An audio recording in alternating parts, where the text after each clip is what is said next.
Judul khotbah saya pada sore malam ini adalah mengalami pembebasan yang seutuhnya. Saudara mau mengalami pembebasan?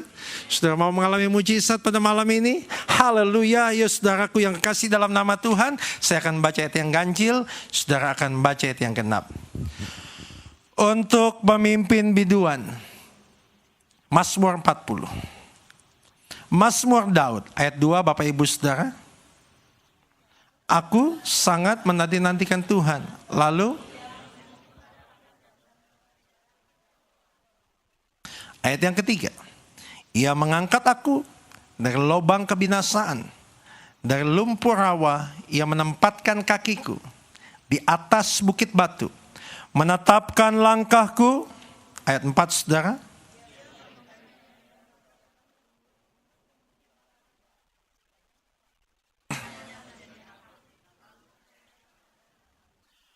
Berbahagialah orang yang menaruh kepercayaannya kepada Tuhan, yang tidak berpaling kepada orang-orang yang angkuh atau kepada orang-orang yang telah menyimpang kepada kebohongan. Saudaraku yang kekasih dalam nama Tuhan, saya sangat suka sekali dengan kitab Mazmur. Kenapa saya sangat suka sekali dengan kitab Mazmur? Sebab Bapak Ibu Saudara, isi dari kalimat pembukaannya itu berbeda-beda.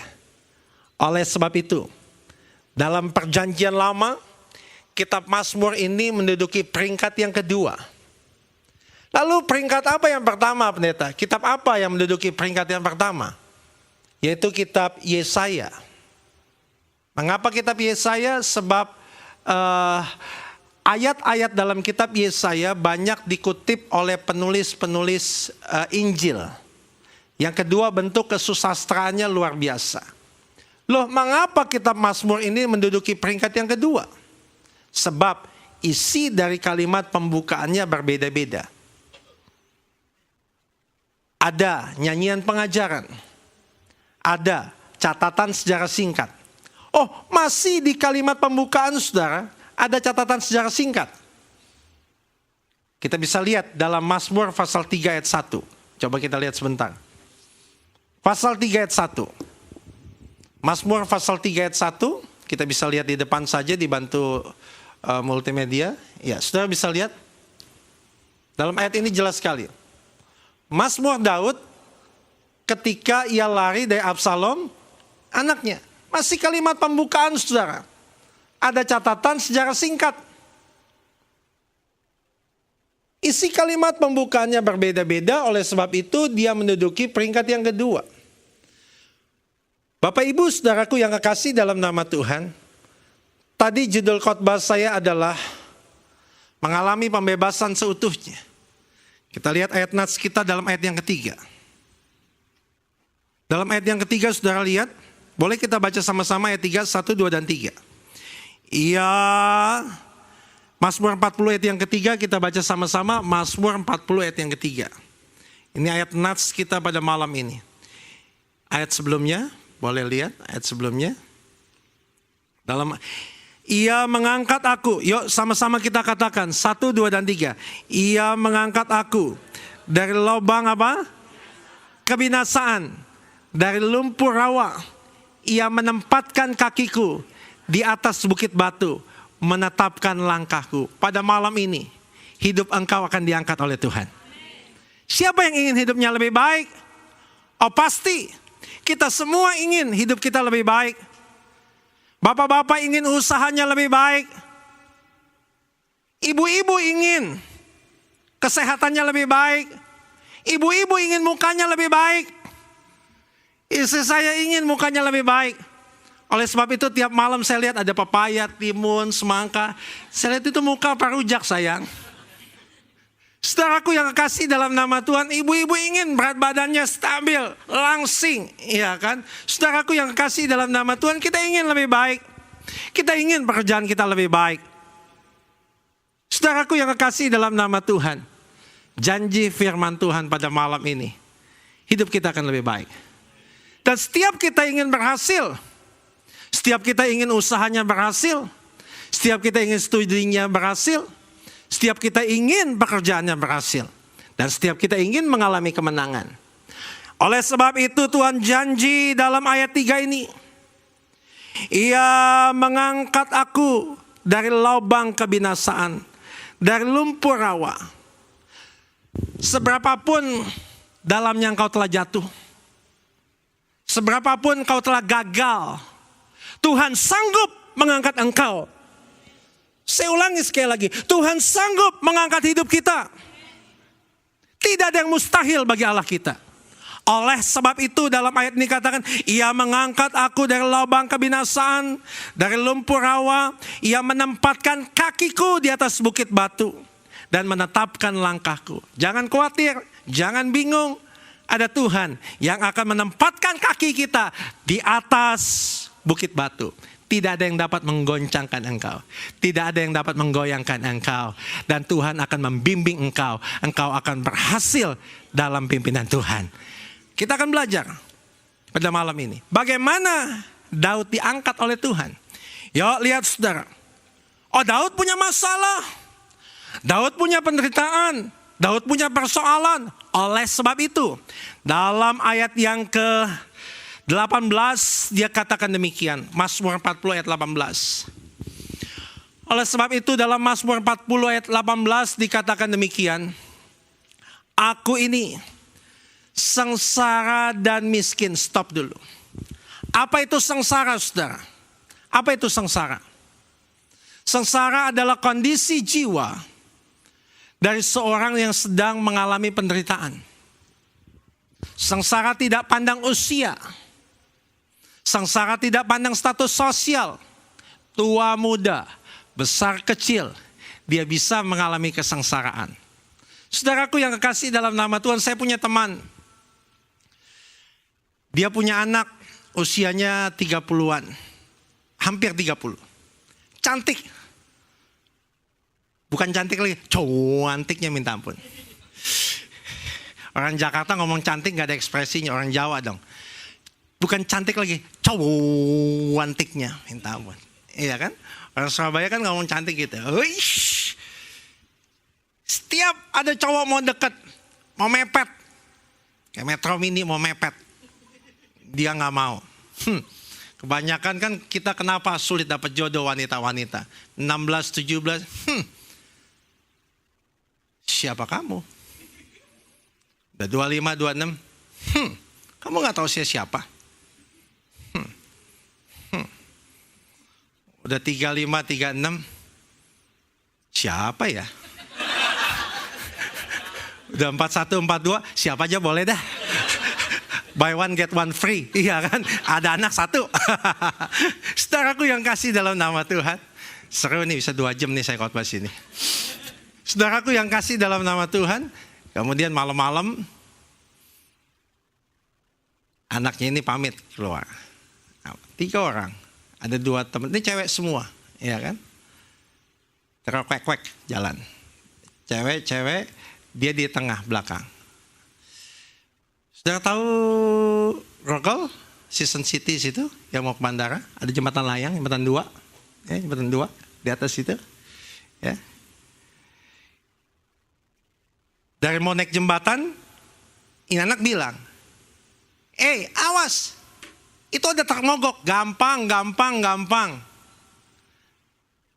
saudara, ya, rupanya kurang hitungan,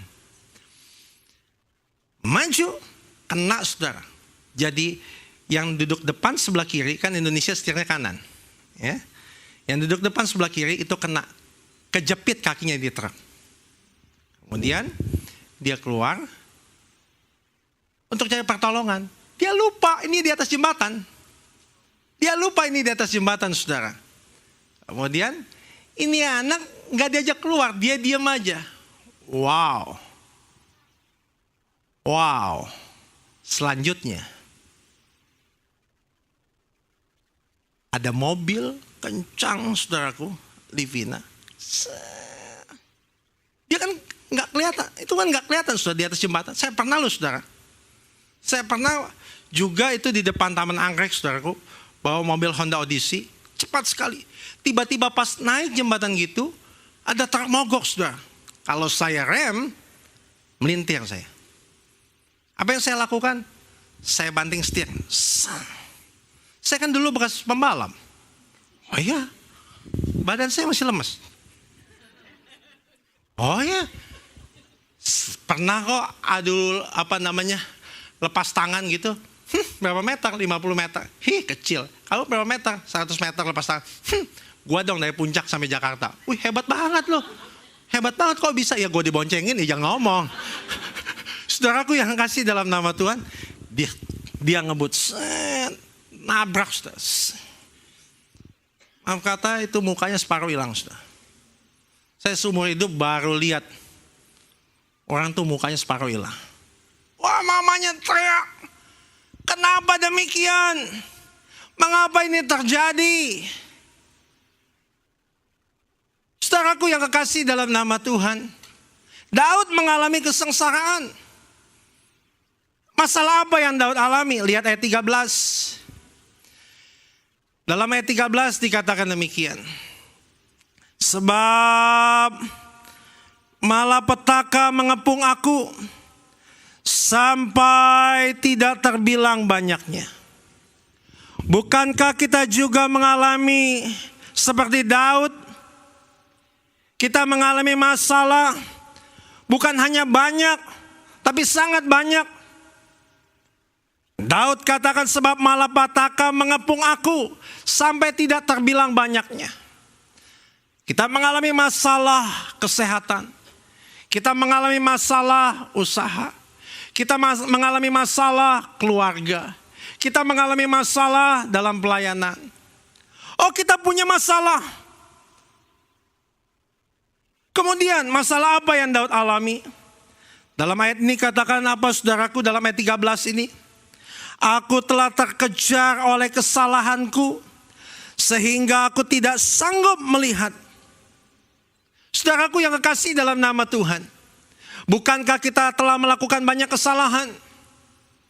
Sampai kita nggak sanggup lihat, aduh Tuhan aku nggak sanggup, betapa kotornya aku, betapa jeleknya aku. Aku telah menyakiti hati Engkau. Aku telah melukai hati Engkau. Daud juga mengalaminya. Bukan hanya masalah, tapi dosa-dosa yang telah dia buat. Saya tidak usah sebutkan kesalahan-kesalahan Daud. Saudara juga tentu tahu. Di sekolah minggu kita juga dengar cerita itu. Kemudian saudaraku yang kekasih dalam nama Tuhan, lebih besar jumlahnya dari rambut di kepalaku sehingga dikatakan apa saudara? Hatiku menyerah. Mungkin ada yang datang pada malam ini. Engkau mau menyerah. Saya nggak sanggup lagi pendeta menjalani hidup ini. Saya nggak kuat lagi. Oh ada.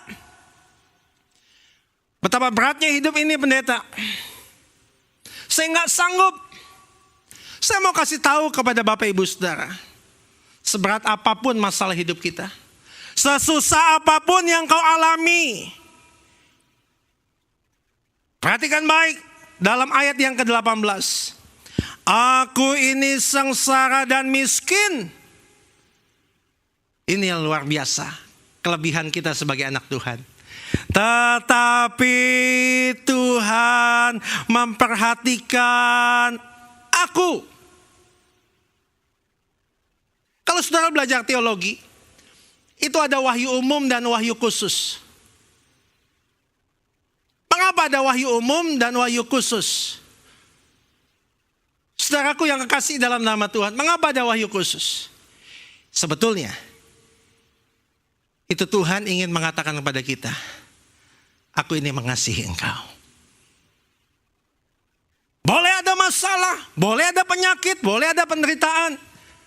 Tapi kita sebagai anak Tuhan kita punya kelebihan. Ada pertolongan Tuhan, ada mujizat Tuhan, ada pembebasan Tuhan yang akan datang dalam hidup kita sekalian. Nah, kita akan pelajari malam ini. Apa sih rahasianya hidup kita bisa diangkat oleh Tuhan? Apa sih rahasianya kita mengalami pembebasan? Nah, apa yang Daud lakukan? Sehingga dalam masalah, dalam persoalan, hidupnya diangkat oleh Tuhan. Apa yang Daud lakukan? Ada 3 hal yang Daud lakukan. Yang pertama, yuk lihat ayat 9. Mazmur 40 ayat yang ke-9. Boleh kita baca sama-sama 1, 2, dan 3. Mazmur 40 ayat yang ke-9. 1, 2, dan 3. Aku suka melakukan kehendak-Mu, ya Allahku. Taurat-Mu ada dalam dada. Pak, Bu, bukan masalahnya yang penting. Tapi yang penting adalah apakah ada Tuhan dalam hidup engkau? Apakah ada tangan Tuhan dalam hidup engkau? Kalau ada Tuhan dalam hidup kita, pasti hidup kita akan diangkat oleh Tuhan. Nah, bagaimana hidup kita bisa diangkat oleh Tuhan? Dari kegagalan, dari kesusahan, dari masalah. Apa yang Daud lakukan? Perhatikan baik. Yang pertama tadi, Daud katakan, aku suka. Daud punya hobi, Daud punya kesenangan melakukan kehendak Tuhan. Saudaraku yang kekasih dalam nama Tuhan, semakin kita berjalan mengikut Tuhan, semakin kita sadar mengikut Tuhan itu gak mudah. Siapa yang baru 5 tahun ikut Tuhan? Angkat tangan. Yang 10 tahun? Yang paling lama 30 tahun? Oh, ada. Saudaraku yang kekasih dalam nama Tuhan, semakin lama kita mengikut Tuhan, semakin kita sadar mengikut Tuhan itu gak mudah. Loh, kok kau katakan gak mudah, pendeta? Oh iya, kadang jalan Tuhan atau kehendak Tuhan itu gak jelas. Oh, ada banyak kehendak Tuhan yang Tuhan nyatakan secara jelas melalui firman-Nya. Tapi, saudaraku yang kekasih dalam nama Tuhan, seringkali kita ada dalam posisi di mana firman Tuhan tidak bicara secara jelas. Oh, banyak kehendak Tuhan yang Tuhan nyatakan secara jelas. Kasihilah Tuhan Allahmu, kasihilah manusia, jelas, betul? Jangan membunuh, jelas gak? Jelas. Jangan mencuri, jelas gak? Jelas. Tapi seringkali Bapak Ibu Saudara, kita ada dalam posisi di mana kehendak Tuhan tidak bicara secara jelas. Contoh,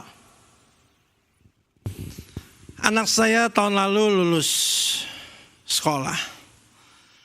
Kemudian dia tanya sama saya, Papa, saya mau kuliah di mana ya? Saya mau ambil bidang apa ya? Terus saya bilang, tunggu, saya lihat Alkitab dulu. Saya lihat Kejadian.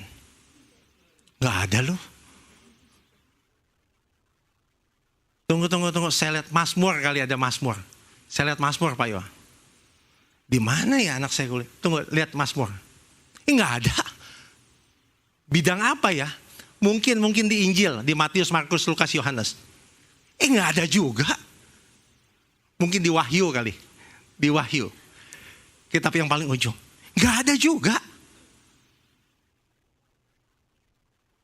Kita seringkali ada dalam posisi di mana kehendak Tuhan tidak bicara secara jelas. Mau sekolah di mana?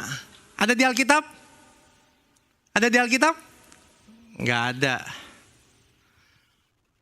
Mau kerja di mana?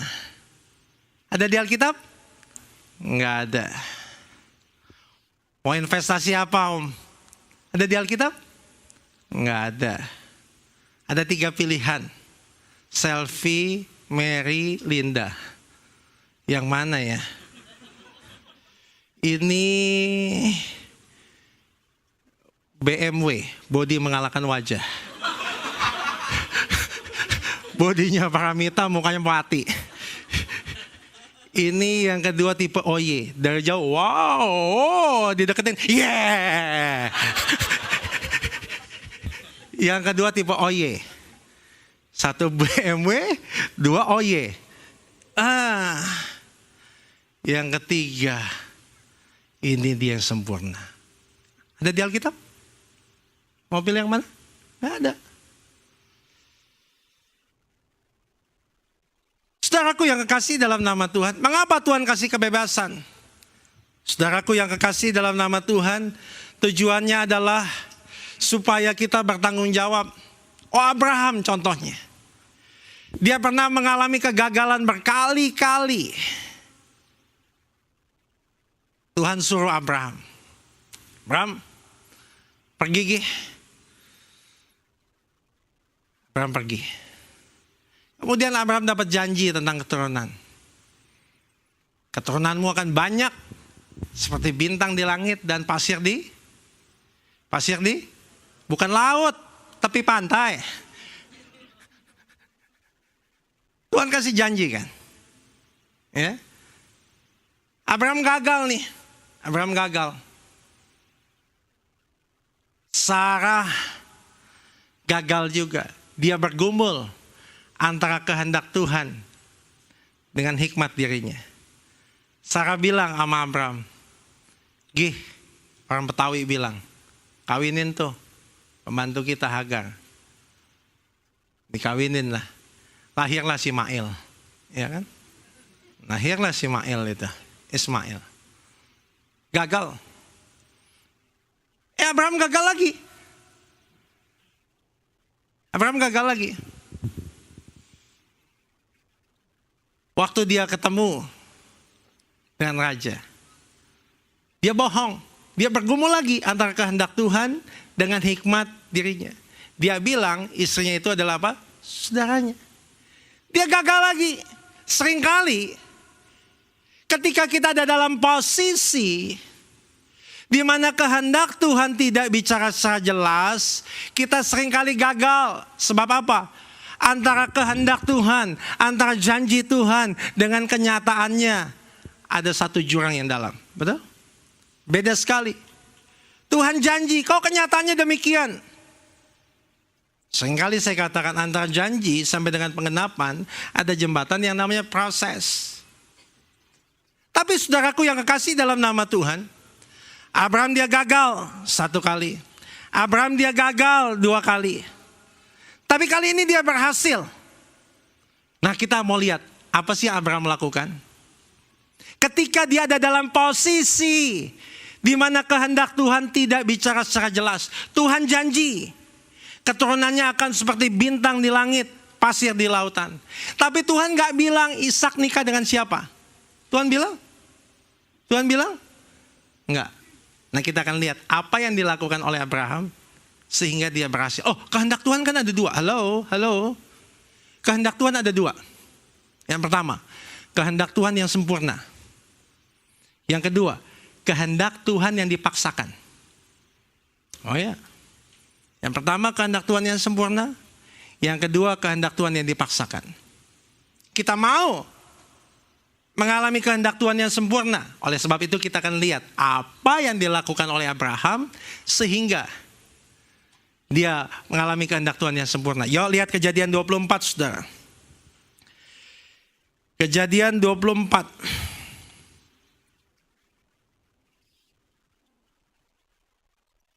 Ketika engkau ada dalam posisi di mana kehendak Tuhan tidak bicara secara jelas, ini harus kau lakukan. Ya. Jadi bagaimana mendapatkan pertolongan Tuhan? Suka melakukan kehendak Tuhan. Nah, masalahnya kita ada dalam posisi di mana kehendak Tuhan gak jelas.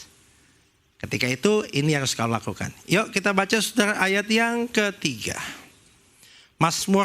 Kejadian 24 ayat yang ketiga. Kejadian 24 ayat yang ketiga. Boleh kita baca sama-sama 1, 2, dan 3. Supaya aku mengambil sumpahmu demi Tuhan Allah yang empunya langit dan yang empunya bumi, bahwa engkau tidak akan mengambil untuk anakku seorang istri dari antara perempuan Kanaan yang diantaranya aku diam. Ketika saudara ada dalam posisi di mana kehendak Tuhan bicara tidak secara jelas, yang pertama yang harus kau lakukan adalah tetap jadikan firman Tuhan sebagai pegangan dan pedoman hidup kita. Saya ulangi sekali lagi.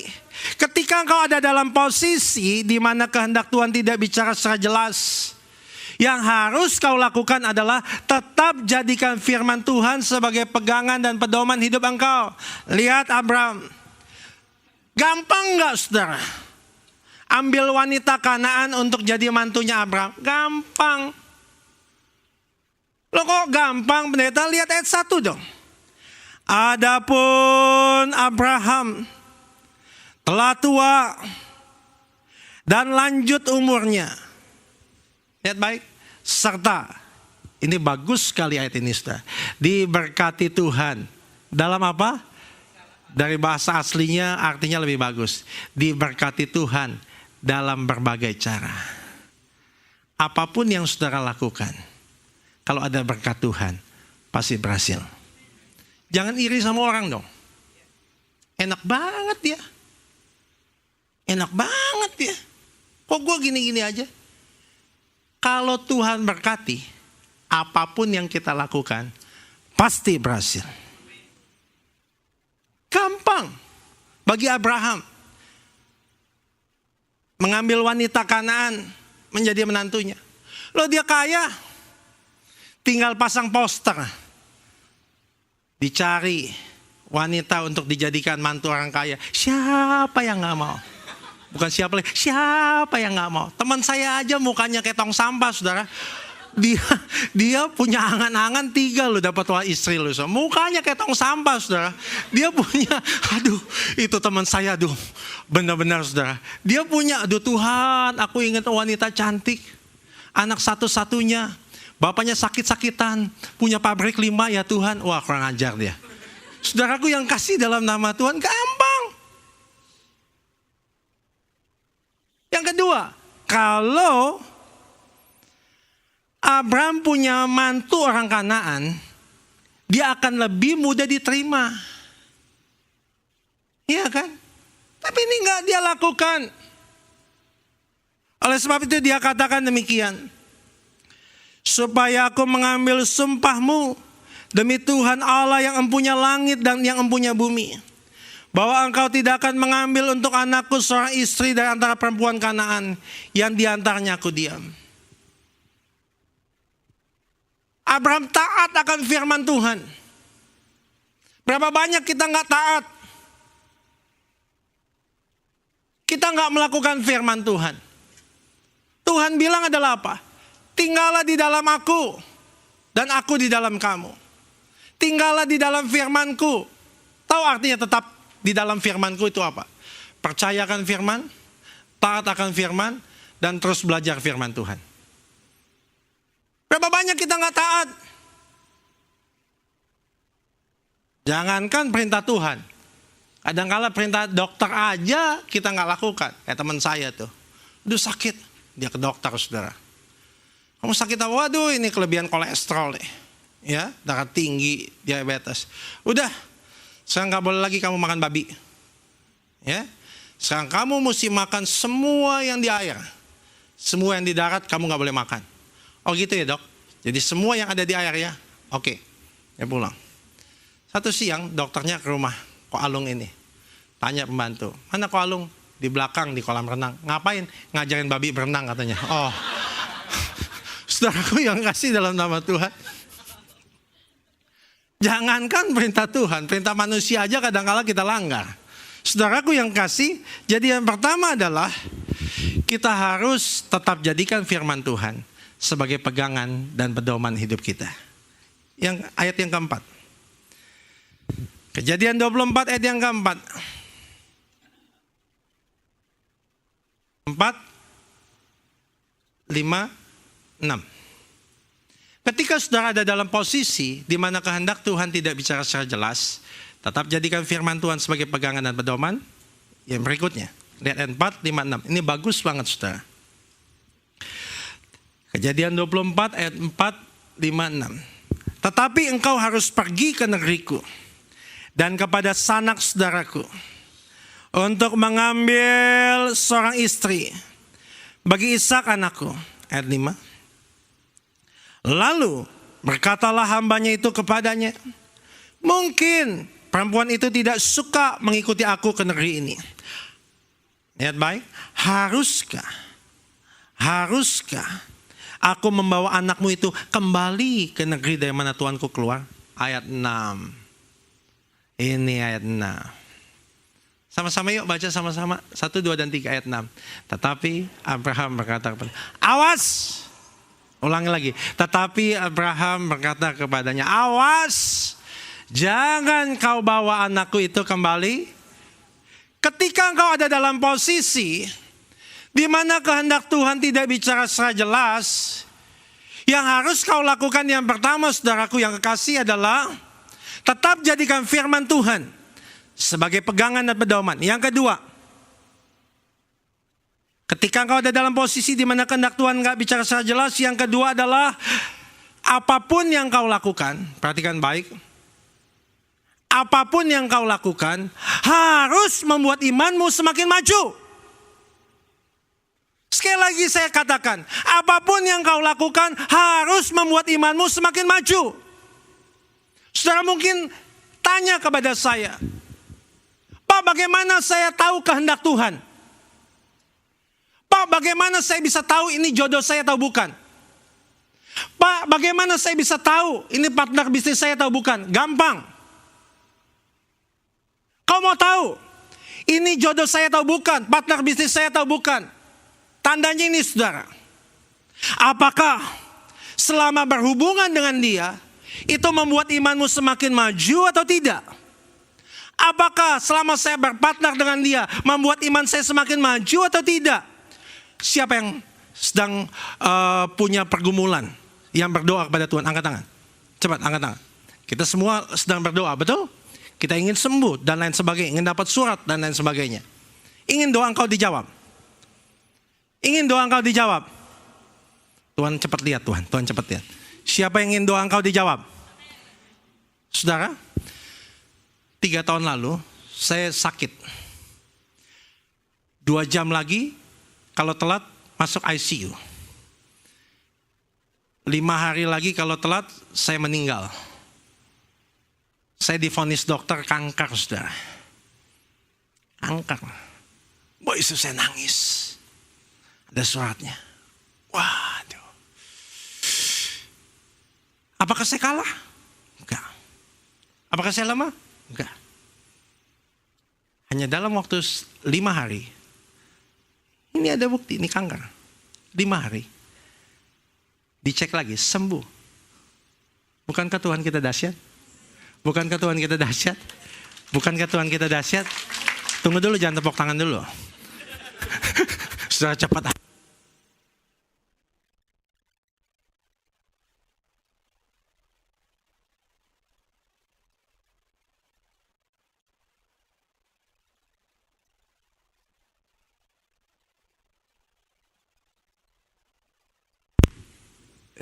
Oh, sudah tentu tanya kan sama saya. Sudah tentu tanya kan sama saya. Pendeta, apa sih doanya? Itu kan? Iya kan? Kebanyakan kan kita saksi mujizat, tapi doanya apa sih? Sudah mau tahu? Mau tahu? Kasih tahu nggak ya? Sudah mau tahu? Kasih tahu nggak ya? Pak, kasih tahu nggak ya? Saya doa gini. Tuhan, malam. Yang pertama saya nasar. Saya bilang istri saya tuh, kalau saya sembuh, saya bernasar. Wah, kita katakan. Tapi kalau udah nasar, mesti tepati. Saya nasar. Kalau saya sembuh, oh saya sungguh-sungguh, gemetar badan saya. Saya kasih buat gereja. 1, yang kedua, doa saya ini. Ya. Tuhan, kalau Engkau sembuhkan saya janji bahwa iman saya akan semakin maju. Saya akan semakin giat melayani Engkau. 5 hari, sembuh. Kalau Tuhan mau jawab doa Engkau pada malam ini, beranikah Engkau janji? Beranikah Engkau buat komitmen? Kalau Tuhan jawab doa engkau semakin giat, engkau semakin maju, engkau semakin sungguh-sungguh mengikut Tuhan. Kalau engkau berani buat komitmen, kalau engkau berani janji bahwa Tuhan, kalau engkau jawab doa saya, apapun yang saya lakukan, itu akan membuat iman saya semakin maju. Dalam tanda kutip, saya gila-gilaan buat Tuhan. Pasti doa engkau dijawab. Jangan sampai doa engkau dijawab, iman kau mundur. Hizkia kan? Berapa banyak kita doa, Tuhan tolong dapat jodoh, Tuhan tolong dapat rumah, Tuhan dikasih. Enggak gereja lagi. Enggak doa lagi. Berapa banyak kita dengar kan? Kok dulu dia berkati, kok cepat amat ya habisnya. Janji sama Tuhan, apapun yang kita lakukan harus membuat iman saya semakin maju. Saya punya teman, dia bilang gini, Pak, saya mau buka usaha, mau buka kafe. Boleh nggak nanti saya jualan kopi? Kopi itu dicampur dengan apa? Cyanida. Aco. Kencang berisik, salah lagi. Dicampur dengan Baileys. Katanya kopi campur Baileys itu katanya enak. Yang kedua, boleh nggak saya jualan minuman keras? Kan nggak ada di Alkitab. Oh iya juga ya. Perokok ada di Alkitab? Perokok ada di Alkitab? Enggak. Kok saudara nggak merokok? Nah kan, perokok adanya di mana? Pom bensin. Dilarang merokok. Iya kan? Ini kan abu-abu kan? Betul kan? Ayo. Saudara kalau ditanya gitu, saudara mau jawab apa? Kan gak ada di Alkitab. Mau jawab apa? Pak Iwa mau jawab apa? Nah, saya jawab ini. Pak, apakah dengan Bapak jualan minuman keras? Apakah dengan Bapak misalnya merokok, itu membuat imanmu semakin maju? Enggak. Oh iya juga ya. Ya jangan lakukan. Jadi apapun yang tidak membuat imanmu semakin maju, jangan lakukan. Dan kau akan lihat, engkau akan mendapatkan kehendak Tuhan yang sempurna. Yang pertama, Daud suka melakukan kehendak Tuhan. Yang kedua, yuk kita lihat. Setengah jam lagi saya selesai. Saudara enak duduk, saya berdiri. Yuk Mazmur 40. Mazmur 40, jadi yang pertama adalah apa? Daud suka melakukan kehendak Tuhan. Saudara mau hidup saudara diangkat oleh Tuhan? Yang kedua ya, kita lihat ya. Ayat 4. Suka melakukan kehendak Tuhan. Suka melakukan kehendak Tuhan. Yang kedua, ayat 4. Belum, ayat sebelumnya. Iya, boleh sama-sama baca saudara 1, 2, dan 3. Iya Pak, belum semua. Ulangi lagi, 1, 2, dan 3.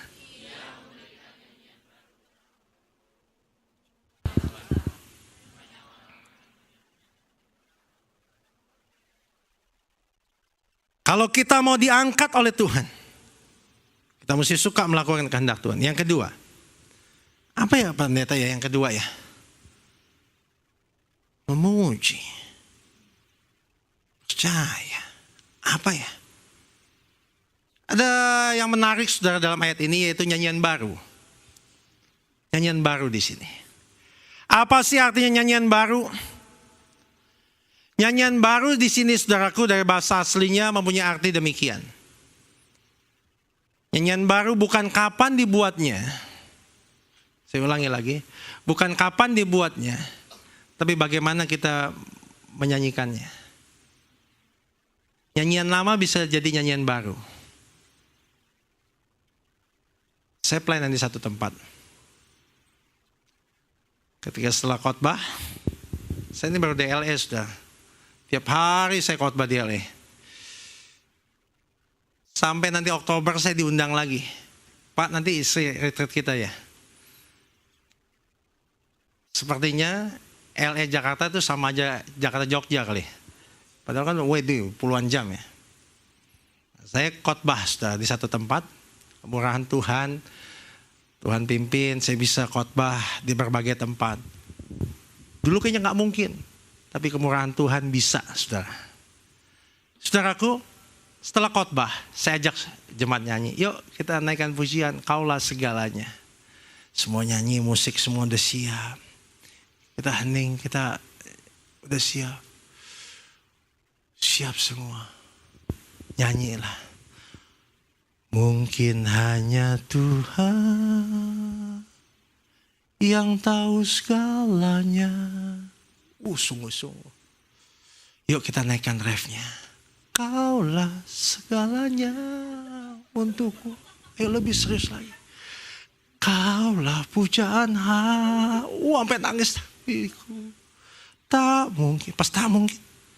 Ini bukan lagu gereja ya.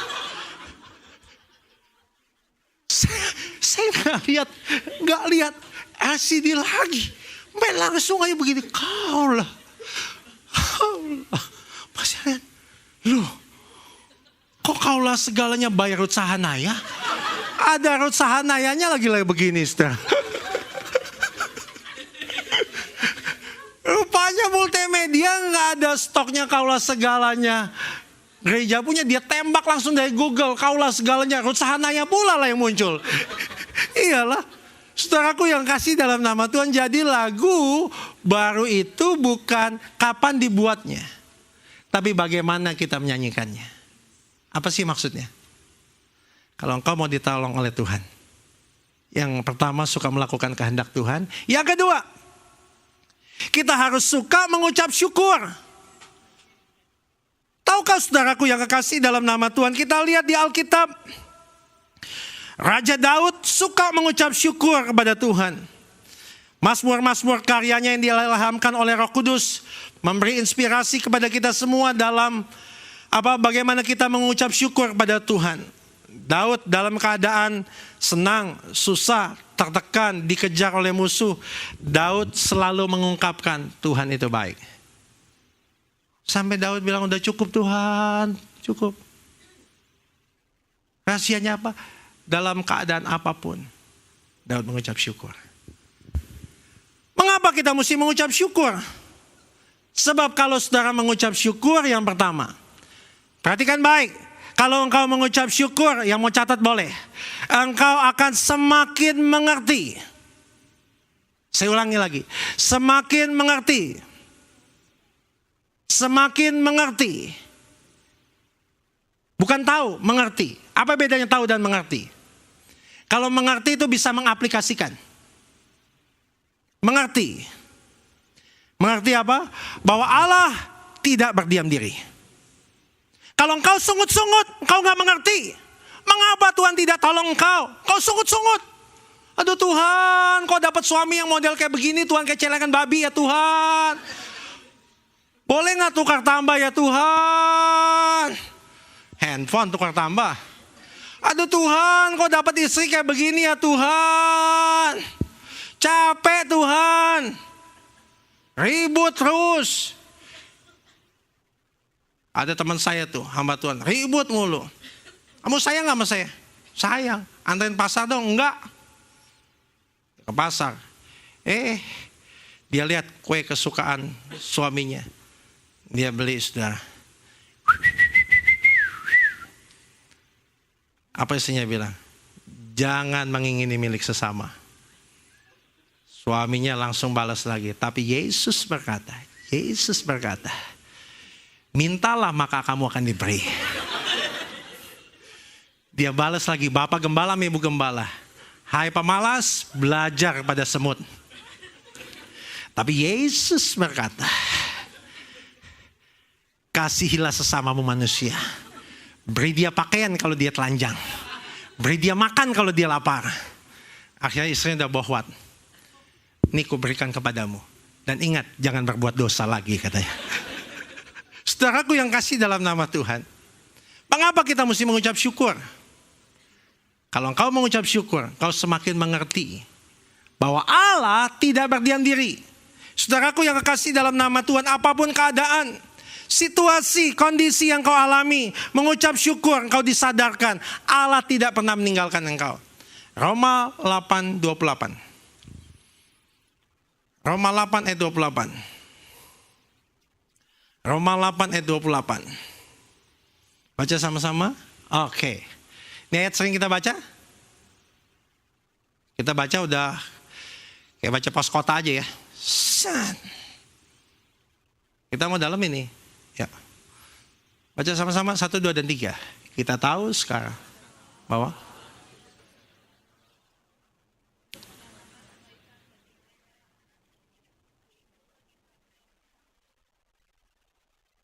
kita sering kali bahas dari Allah sampai sini, kita tahunya nggak kita bahas. Betul nggak? Makanya kita sering kali sungut-sungut. Iya kan? Kita tahunya kita nggak bahas. Yang paling penting adalah kita tahu. Kebanyakan kita asal tahu. Engkau ke gereja asal tahu. Engkau ke gereja mesti belajar. Siapa yang pernah doa makan sampai 2 kali angkat tangan? Nah, jujur, saya angkat tangan. Pak Iwa pernah 2 kali? Saya angkat tangan. Siapa yang pernah 2 kali? Ayo lebih tinggi. Supaya saya punya teman. Siapa yang pernah doa makan 2 kali? Nih. Kita kan kadang-kala kan mau makan nih doa. Ngobrol. Lama. Apalagi asik ya. Wih, si Selfie mah lagi demen sama gua. Masa sih? Masa sih? Ya lupa lah dia udah doa atau belum. Udah lupa dia udah doa. Doa lagi. Saya pernah loh saudara. Doa makan 2 kali. Sampai yang sama-sama makan sama saya tanya. Om, kok makan 2 kali? Doa 2 kali, makan 2. Jalan aja bisa kepleset. Masa ngomong gak bisa kepleset? Pendeta ya ada aja ya. Om. Om, kok doa makan sampai 2 kali om? Mau tahu jawaban saya? Saya jawab, sebagai hamba Tuhan yang baik, mesti banyak doa. Saya ditegur. Kok doa makan sampai 2 kali? Sebagai hamba Tuhan yang baik, mesti banyak apa? Berdoa. Saudaraku yang kasih dalam nama Tuhan, kita kebanyakan asal aja. Pantesan rohani kita nggak bertumbuh. Tahu di sini adalah dari bahasa aslinya adalah ginosko. Tahu karena punya pengalaman pribadi dengan Tuhan. Kalau punya pengalaman pribadi dengan Tuhan nggak salah ngerti loh sama Tuhan. Kalau salah ngerti berabe loh, kayak teman saya nyelam di Manado. Manado. Ada 2B, Bunaken dan Bubur. Bubur Manado, bukan hauce lagi, Jisamsu. Jiwaku sampai ke surga langsung.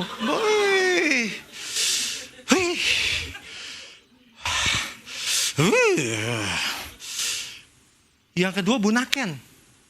Waduh, saya pernah nyelam tahun 93 saudara. Beautiful wow. Bagus. Teman saya nyelam. Dia pakai pakaian selam. Dia bawa tabungnya. Dia pakai sepatu katak. Dia masuk Bunaken. 5 meter. 10 meter. Pas 12 meter ada orang nyelam. Gak pakai apa-apa bisa ikut dia. Hebat banget loh. Gua aja lengkap nih. Abot nih. Berat nih. Tabung. Pakai sepatu. Pakai baju. Dia masuk lagi 15 meter. Ikut juga dia. Dia bilang hebat banget loh. Gua aja lengkap lu gak pakai apa-apa. Dia masuk lagi. Ikut juga dia. Hebat banget loh. Dia ada bawa papan kecil. Dia tulis. Lu hebat banget. Gak pakai apa-apa bisa ikut gua. Dia kasih. Tuhan tulis. Gua tenggelam goblok. Kata. Lu tenggelam. Gua pikir lu hebat banget. Lu tenggelam. Gua pikir lu hebat banget. Lu salah ngerti berabe lu saudara. Kalau kita semakin mengenal Tuhan. Kau akan lihat. Dalam ayat ini katakan apa? Boleh tampilkan lagi? Boleh tampilkan lagi saudara? Perhatikan baik. Allah turut bekerja dalam segala sesuatu. Artinya apa? Semua ada dalam kendali Dia. Halo? Saya mau katakan pada saudara, semua ada dalam kendali Dia. Apa artinya dalam segala sesuatu? Semua ada dalam kendali Dia. Usahamu, bisnismu, kesehatanmu ada dalam kendali Dia. Jangan takut. Ini yang Tuhan ingin katakan kepada kita pada malam ini. Masalahmu, kesehatanmu, keuanganmu ada dalam kendali Dia. Apa artinya Allah turut bekerja dalam segala sesuatu? Semua ada dalam kendaliku. Masalah boleh datang, tapi ujung-ujungnya tenang. Penyakit boleh ada, ujung-ujungnya sembuh. Usahamu boleh jatuh, tapi ujung-ujungnya engkau diangkat oleh Tuhan. Yang harus kau lakukan, kasihi Dia. Jadi yang kedua, hidup dalam pengucapan syukur. Yang ketiga, yang terakhir. Apa rahasia diangkat oleh Tuhan?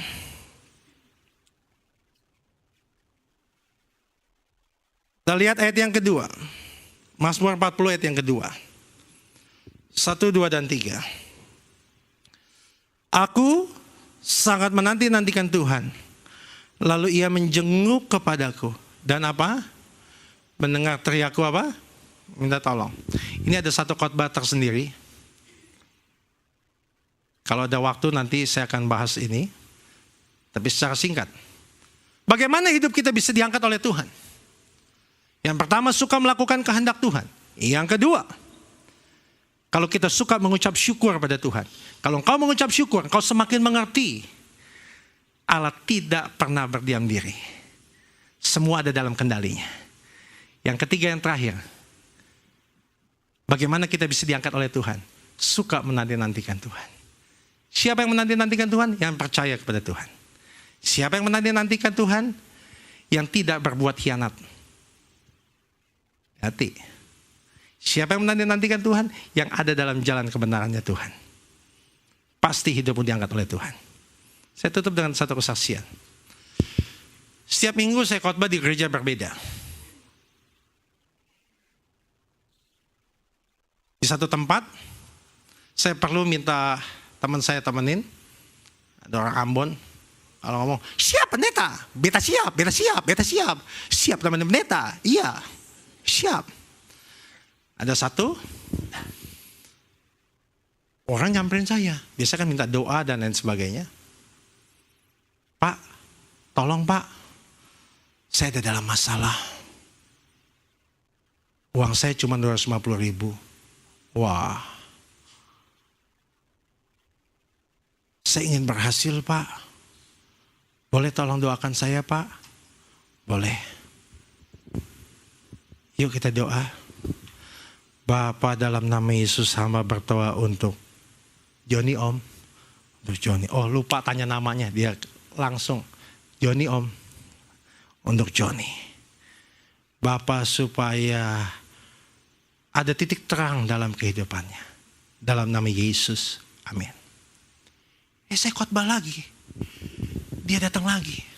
Om, tolong doakan saya Om. Dia lagi. Bapak hamba berdoa untuk. Lupa saya namanya siapa? Joni Om. Untuk Joni. Bapak hamba berdoa supaya ada titik terang. Dia jawab lagi, Om, titik-titik terangnya. Lalu kan titik, sekarang titik-titik Om. Titik-titik terang dalam hidupnya. Amin. Amin. Ingat aja lagi yang lalu titik. Ingat doa saya loh. Sekarang titik-titik Om. Amin. 3 bulan lagi, ketemu lagi dia. Om, wah si titik datang nih. Si titik datang nih. Saya ingat. Bapak berdoa untuk, lupa kan? Joni Om, Joni. Supaya ada titik-titik terang. Om, titiknya 3 kali titik-titik terang. Amin. Khotbah lagi ada lagi dia. Bapak hamba berdoa untuk Joni supaya ada titik. Bukan titik Om, garis Om, garis. Kan lalu udah titik, sekarang garis Om.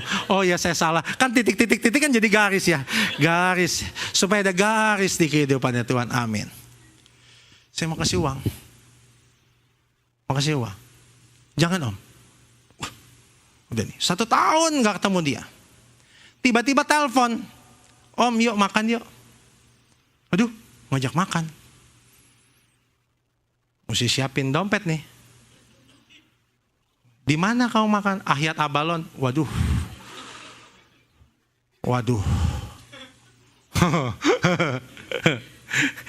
Ayo deh. Wih, keren sudah. Begitu sampai, komplit. Mama, papa, mertua, ipar, duduk semua. Saya udah hitung. 7 juta habis nih. 7 juta habis nih. 7 juta habis nih. Makan. Om pesan. Iya. Bawa kan kredit kan? Bawa. Om pesan. Iya. Wih, minuman semua komplit. Om pesan apa? Minumnya apa? ST aja. Lu udah jus semua, gue ST aja dah. 2 orang ikan 1. Ikannya banyak. Biasanya kan kita 5 ikan sampai 1. 5 ikannya 1. Ikan sampai bilang, PKI aja gak kejem kayak lu. Iya. 5 1, ini 2 1. Banyak ikan. Saya bilang, waduh. Ini si Captiau sih tembus nih. Tembus nih Captiau nih. Tembus nih. Kayak saham aja ya, tembus nih. Tembus nih Captiau nih. Wah, lagi makan. Tiba-tiba amplop keluar. Om, ini ada berkat om. Saya pintar dong. Saya langsung bilang gini, ini kamu pegang aja. Buat kamu makan, buat keluargamu. Iya kan? Jangan sampai jebakan Batman, 300.000, 10 juta gua keluar. Nang neng kong, itu kan namanya nang neng kong, iya kan? Sapeceng Captiau keluar. Gue bilang lu pegang aja, iya kan? Bayar nih makanan semua, iya kan? Bayar nih makanan semua. Enggak om, saya sudah diberkati om. Kan om doa terus. Saya baru menang tender 2,5 M om.